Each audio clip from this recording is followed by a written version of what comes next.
श्री गौरव गोगोई।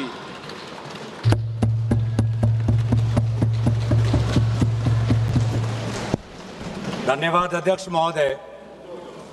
आज हम इस विशेष चर्चा में भाग लेने के लिए खड़े हुए हैं और ये चर्चा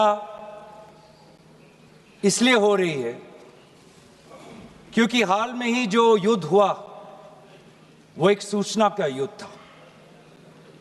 एक प्रकार से हम पड़ोसी देश और दुनिया भर को सच्चाई की सूचना देना चाहते थे और कुछ ऐसे ताकत थे, ऐसे शक्तियां थी जो भ्रम का सूचना सारे देश में, सारे दुनिया में फैला रहे थे। और इसीलिए इस चर्चा का विशेष मांग ये है कि आज सच्चाई सदन में आनी चाहिए। सच्चाई पहलगाम की आनी चाहिए, सच्चाई ऑपरेशन सिंदूर की आनी चाहिए, सच्चाई विदेश नीति की आनी चाहिए। और यही आज हमने सूचना का जो युद्ध की बात हम कर रहे हैं वो आज हमने आदरणीय राजनाथ सिंह के भाषण में सुना। बहुत से सूचनाएं दी उन्होंने, बहुत से जानकारी दी, लेकिन रक्षा मंत्री होने के नाते ये नहीं कहा कि पहलगाम में दहशतगर्द कैसे आए।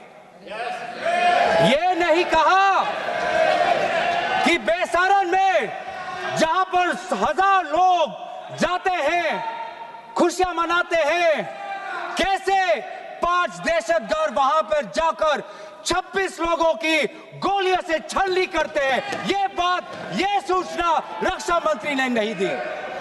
यही है सूचना का युद्ध कि इतनी जानकारी देते हैं कि कभी कभी सवाल पूछना भी भूल जाते हैं। और आज ये है हमारे विपक्ष का कर्तव्य कि हम सवाल पूछेंगे देश हित में, राष्ट्र हित में। आज देश ये जानना चाहता है कि वो 5 दहशतगर्द कैसे घुसे और उन दहशतगर्दों का भी मकसद था। पाकिस्तान से आए हुए वो दहशतगर्दों का क्या मकसद था? उनका मकसद था कि जम्मू कश्मीर की अर्थव्यवस्था को तनाव करना, विनाश करना। उनका मकसद था कि भारत देश में एक सांप्रदायिक वातावरण का जन्म देना। उनका मकसद यह था कि भारत और पाकिस्तान का एक हाइफिनेशन होना। यह था उनका मकसद। लेकिन सर, मुझे दुख है कि आज राजनाथ सिंह जी ने सैनिकों की बात तो की, लेकिन जो हमारे भारत की जो आवाम है, जो जनता है, जो उन्होंने पाकिस्तान के दहशतगर्दों का पूरी जो मंशा है उस पर उन्होंने पूरा नकारा। और हम एकजुट रहे। हम, मुझे भारतीय होने का गर्व है। हमने देखा बेसारन में कि किस प्रकार से जम्मू और कश्मीर के लोगों ने पूरे देश भर से आए हुए जितने भी पर्यटक थे उनकी मदद की। हमने ये देखा कि किस प्रकार से देश भर के जो पर्यटक जो जम्मू कश्मीर में थे उन्होंने अपने जम्मू कश्मीर के भाइयों को धन्यवाद दिया। हमने ये भी देखा कि कैसी एक विधवा हिमांशी नरवाल ने कहा कि मैं नहीं चाहती कि मेरे जो पति जिसको लेके आज राजनीति हो रही है उसके शव पर देश में हिंदू मुसलमान की राजनीति हो, मैं नहीं चाहती। यह है हमारे देश की संस्कृति और यह था मंशा पाकिस्तान का। और मैं ये भी गर्व महसूस करता हूं कि सारे विपक्षी राजनीति दल, हम सब एकजुट होकर, राहुल गांधी जी ने एक साफ साफ कहा कि हम सरकार के साथ हैं और सरकार को पाकिस्तान को एक ठोस मजबूत कदम देना ही पड़ेगा। लेकिन देश ये भी जानना चाहता है, वे 26 लोग जो जिनके परिवारों में आज कोई गुजर गया, वे ये भी जानना चाहता है कि 100 दिन गुजर गए और वे 5 दहशतगर्दियों को यह सरकार पकड़ नहीं पाई।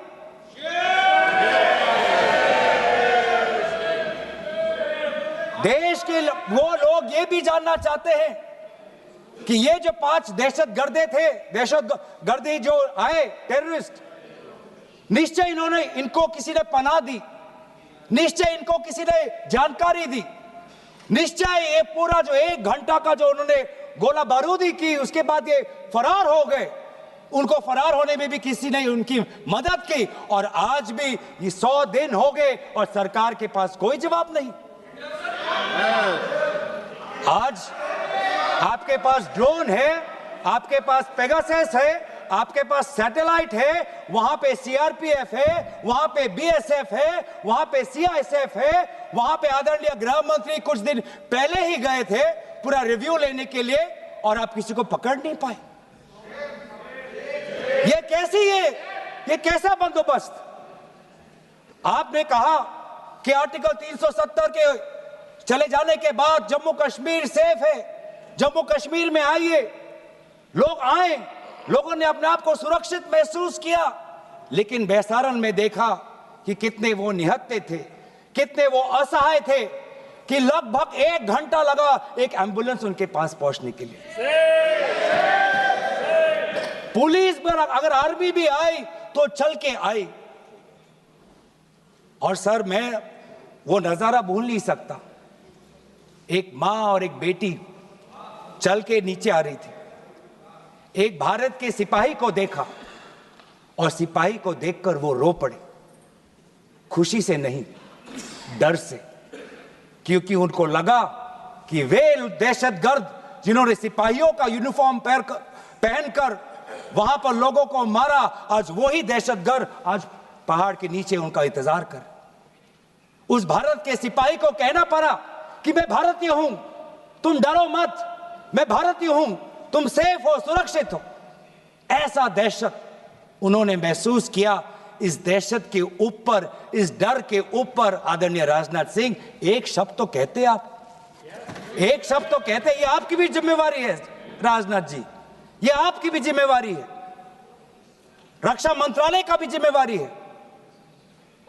बार बार हम ये देख रहे हैं सर कि आदरणीय गृह मंत्री जाते हैं, कहते हैं कि बहुत अच्छा बंदोबस्त हो गया है, टेररिज्म के हमने उनकी रीढ़ की हड्डी तोड़ दी, तब भी उरी होता है, तब भी बालाकोट, तब भी पुलवामा होता है, तब भी पहलगाम होता है। अंत में जाके जिम्मेवारी कौन लेता है? जम्मू कश्मीर के लेफ्टिनेंट गवर्नर नहीं। अगर जिम्मेवारी किसको लेनी पड़ेगी तो आदरणीय गृह मंत्री आपको लेनी पड़ेगी, नैतिक जिम्मेवारी आपको लेनी पड़ेगी। आप लेफ्टिनेंट गवर्नर के पीछे नहीं छुप सकते, आप लेफ्टिनेंट गवर्नर के पीछे ये केंद्र सरकार नहीं छुप सकती, क्योंकि गृह मंत्री खुद वहां पे थे कुछ ही हफ्ते पहले, खुद उन्होंने सिक्योरिटी का रिव्यू लिया कि आपके पास जानकारी नहीं थी। और सर, ये सरकार इतनी कमजोर, ये सरकार इतनी बुज़दिल कि आज उन्होंने इस सर में, क्योंकि उन्होंने अगर इसका किसी का दोष दिया तो टूर ऑपरेटर्स को दोष दिया कि टूर ऑपरेटर्स बिना अनुमति के द्वारा, बिना लाइसेंसेस के द्वारा लोगों को बेसारन ले जा रहे, हमें तो पता ही नहीं था। ये है इनका कारण, ये बताना चाहते हैं। तो सर, यही तो दुख की बात है कि कहीं ना कहीं एक सरकार में एक अहंकार आ चुका है। इंटेलिजेंस और सिक्योरिटी जो फ्रेमवर्क है, एस्टैब्लिशमेंट है, जो लोग हैं जो निर्णय लेते हैं इंटेलिजेंस और सिक्योरिटी की, आज उनमें एक अहंकार आ गया है कि चाहे जितनी भी बड़ी गलती हो उन पर कोई सवाल नहीं उठा सकता। लेकिन आज हम सवाल उठा रहे हैं, आज हम सवाल उठा रहे हैं, आज हम सवाल उठाएंगे।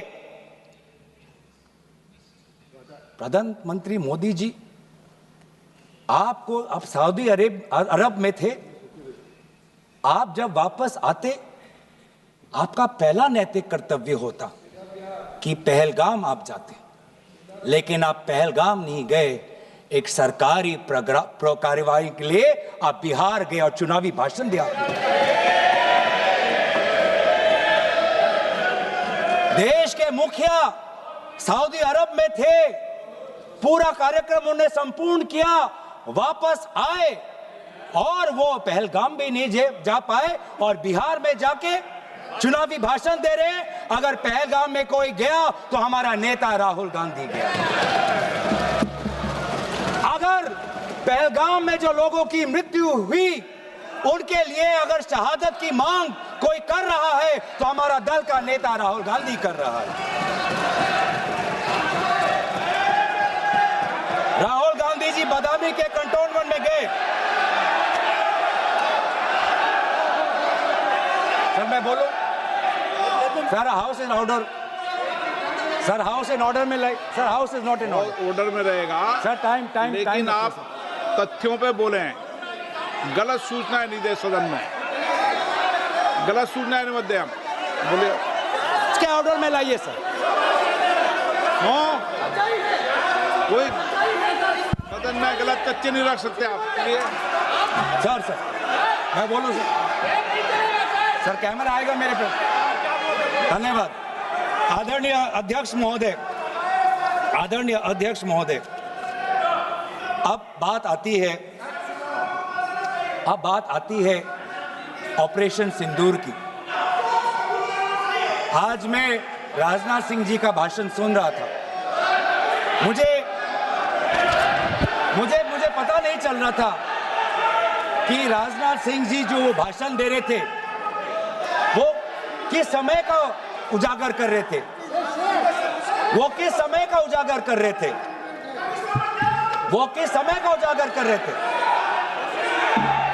क्या वो 2016 के बाद क्या उन्होंने ये नहीं कहा कि हम घुस के मारेंगे और पाकिस्तान को आज वो उनका जो भी टेररिस्ट इंफ्रास्ट्रक्चर है उसको खत्म कर देंगे?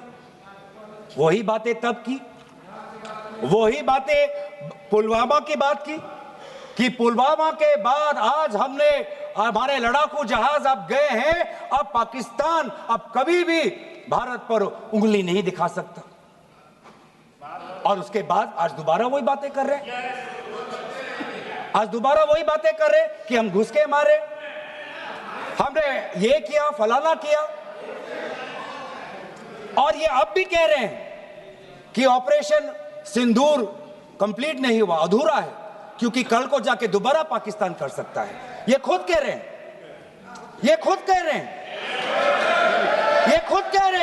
कि इसके पश्चात भी पाकिस्तान कल को जाके कर सकता है। तो ये ये जो सफल कैसे हुआ? फिर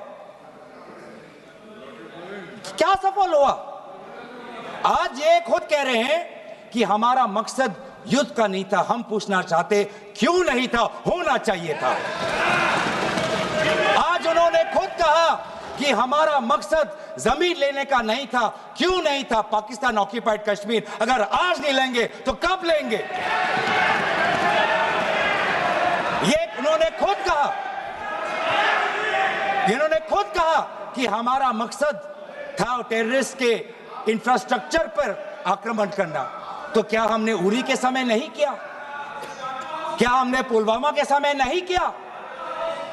लेकिन उसके पश्चात भी पाकिस्तान का इतना साहस कि आज उन्होंने पहलगाम में जो पिछले 20 वर्षों में हमारे भारतीय नागरिकों पर सबसे दर्दनाक अगर हमला हुआ है तो आपके समय पे हुआ है।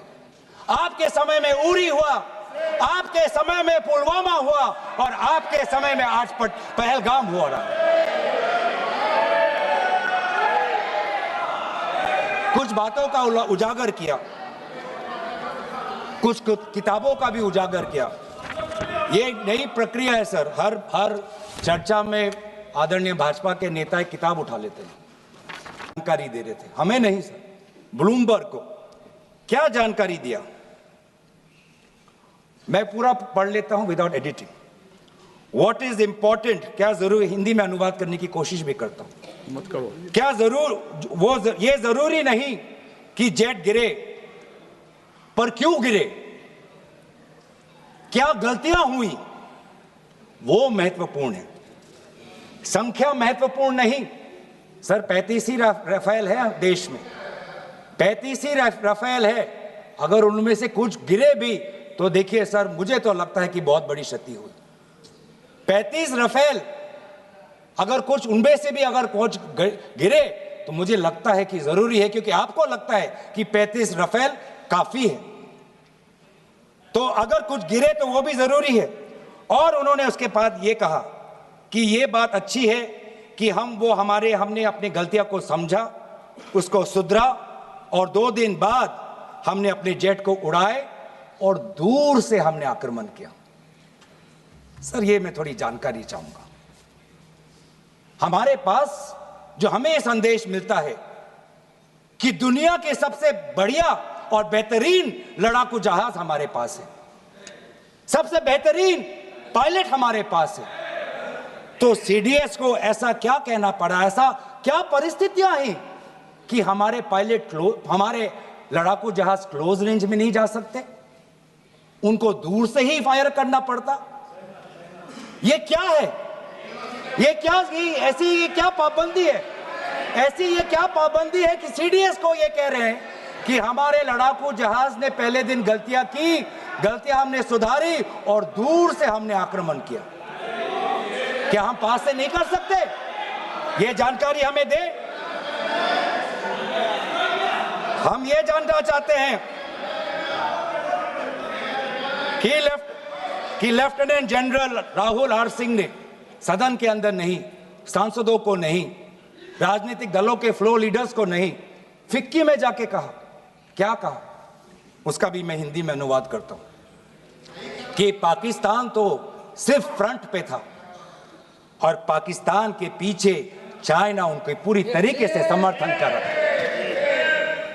ऐसी कोई आश्चर्य की बात नहीं होनी चाहिए, क्योंकि पिछले 5 वर्षों में लगभग 80% मिलिट्री हार्डवेयर पाकिस्तान को सब पूरा चाइना से मिल रहा है। तो सर, मैं आज पूछना चाहूंगा आदरणीय राजनाथ सिंह जी से, जो सरकार चीन को लाल आंख दिखाने की बात करती है, एक बार भी आपने चीन का उजागर अपने भाषण में क्यों नहीं किया? आर्मी कर रही है,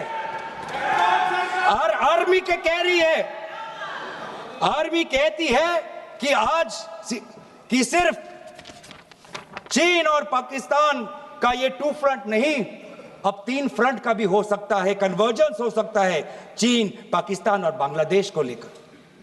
लेकिन मैं सरकार को याद दिलाना चाहूंगा कि ये जो 2 फ्रंट की जो बात थी, इस बात की शुरुआत किसने की थी? इस बात की चेतावनी किसने दी थी?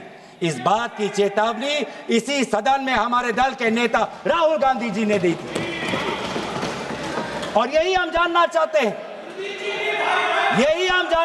कि आज जो युद्ध हुआ, इसमें पाकिस्तान को चीन से कितना समर्थन मिल रहा है, हम सेना से नहीं, आज हम आदरणीय राजनाथ सिंह जी से और प्रधानमंत्री मोदी जी से जानना चाहते हैं।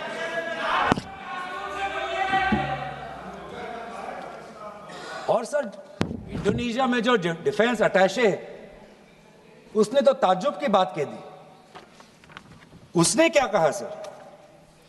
India defence attache group captain Shiv Kumar ने, हिंदी में दोबारा अनुवाद करता हूं, कि भारत ने लड़ाकू जहाज खोए इसलिए क्योंकि कुछ मिलिट्री टारगेट्स पर आक्रमण करने पर पाबंदी थी। क्यों? क्या पाबंदी थी? ऐसे क्या ये राजनीतिक कंस्ट्रेंट्स थे? आपने कहा कि 9 टारगेट पे हमने आक्रमण किया, लेकिन हमें यह भी सूत्रों से जानकारी और मीडिया में आया है, और लेफ्टिनेंट जनरल राहुल सिंह ने खुद कहा कि पहले 21 टारगेट्स चुने गए थे और 21 से फिर 9 हुए। क्यों हुए?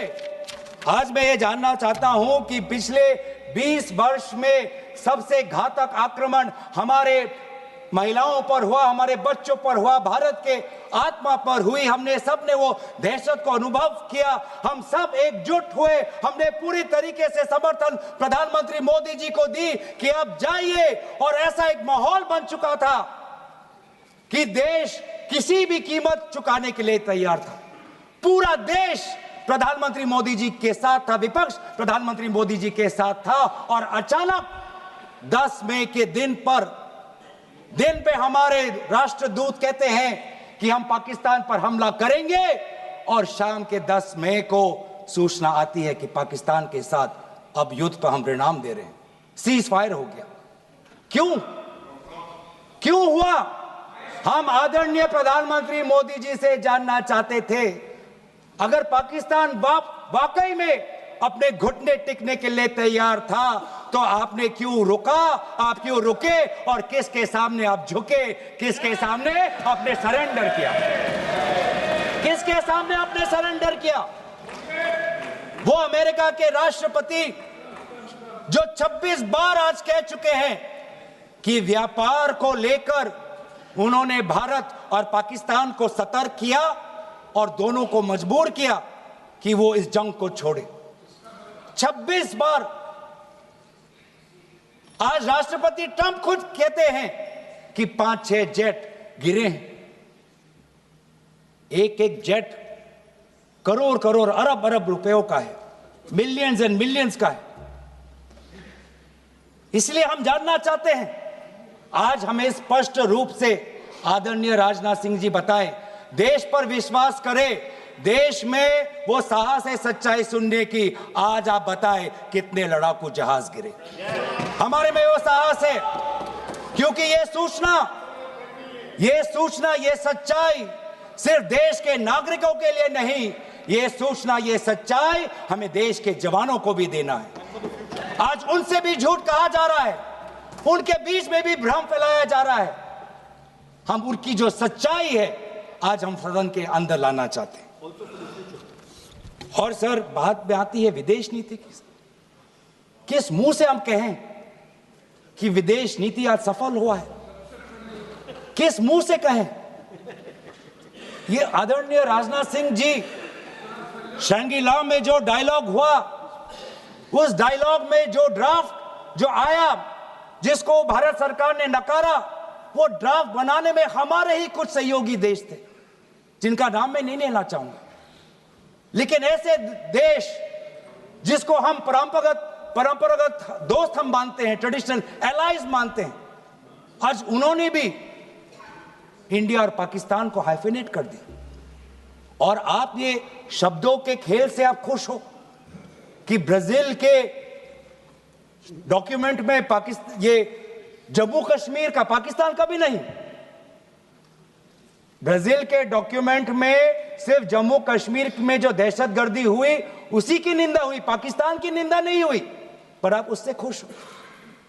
अगर आप उससे खुश हो तो मैं जानना चाहूंगा, जो $1 बिलियन का आर्थिक सहायता IMF ने दिया पाकिस्तान को, उस पर आपको क्या कहना है? हम जानना चाहेंगे, जो ADB एशियन डेवलपमेंट बैंक से 800 मिलियन का आर्थिक सहायता जो मिलेगा पाकिस्तान को, आज भारत उस पर क्या रवैया है? वर्ल्ड बैंक का जो $40 मिलियन आ रहा है, और ये पैसा किसको जाएगा सर? पाकिस्तान की नेतृत्व उनकी जनता या उनकी चुनी हुई सरकार नहीं, पाकिस्तान की सरकार का जो रिमोट कंट्रोल है वो पाकिस्तान की सेना के पास है। तो ये सारा पैसा वहीं जाएगा जहां पर हमने मिसाइल गिराई। तो क्या इतना भी हम नहीं कर पाए? क्या इतना भी ताकत नहीं? क्या इतना भी विश्व गुरु में लोगों का विश्वास नहीं, देश अंतर्राष्ट्रीय नेताओं का विश्वास नहीं कि IMF का एड ना जाए पाकिस्तान के पास, वर्ल्ड बैंक का एड ना जाए पाकिस्तान के पास, ADB का एड ना जाए पाकिस्तान के पास? आप में इतना भी ताकत नहीं कि एक देश ने पाकिस्तान को टेरर स्टेट का दर्जा नहीं दिया।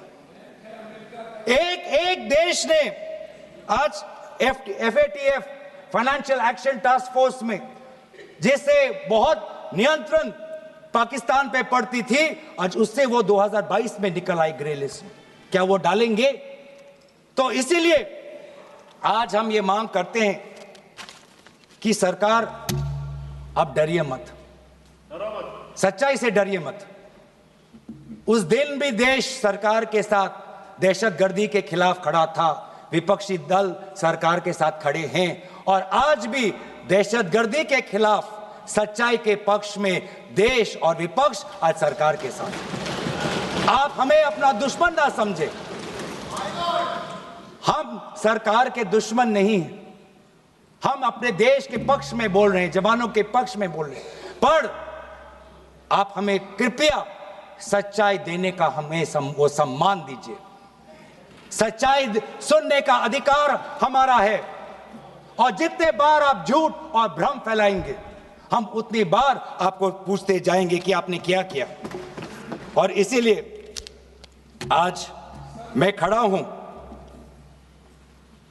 अपेक्षा बहुत की थी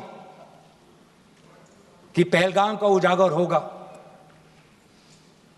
आदरणीय गृह मंत्री नैतिक जिम्मेवारी लेंगे, राष्ट्रीय सुरक्षा सलाहकार नैतिक जिम्मेवारी लेंगे और प्रधानमंत्री मोदी जी कहेंगे क्यों उन्होंने ऑपरेशन सिंदूर जो अंतिम अंजाम था, हमें तो मीडिया में सुनते हुए ऐसा लगा कि हम कराची में उठेंगे।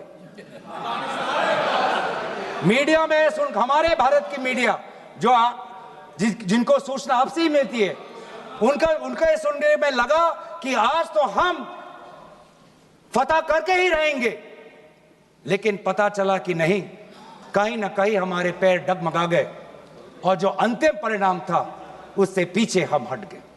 हमें पीछे नहीं हटना, हमें आगे बढ़ना है सच्चाई के साथ, लोकतंत्र के पक्ष में। इन्हीं बातों के साथ मैं अपना पक्ष समाप्त करता हूं। धन्यवाद। जय हिंद।